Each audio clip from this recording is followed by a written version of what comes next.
ഇബ്രാഹിം നബി അലൈഹി സ്വലാമിന്റെ മുമ്പേ കാബ ഉണ്ട്, കാരണം മലക്കൾ ഉണ്ടാക്കിയതാണല്ലോ.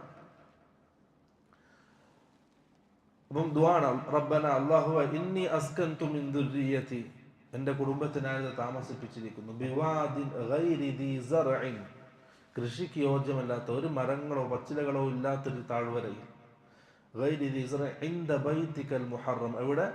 നിന്റെ പരിശുദ്ധമായ ഭവനത്തിന്റെ അടുത്ത്. എവിടെയാണെന്നില്ല, അതിന്റെ അടുത്താണ് ഇബ്രാഹിം നബി അലൈഹിസ്സലാം താമസിപ്പിച്ചത്. അതാണ് ദുആ.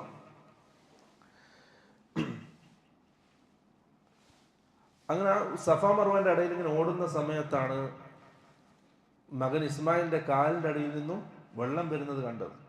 അതിന് വേറെ ചരിത്രമുണ്ട്. അപ്പോൾ ഓടി വന്നു, വെള്ളം സ്വന്തം കുടിച്ചു, മകനെ കുടിപ്പിച്ചു, പിന്നെയും വെള്ളം വന്നുകൊണ്ടേയിരിക്കുകയാണ്.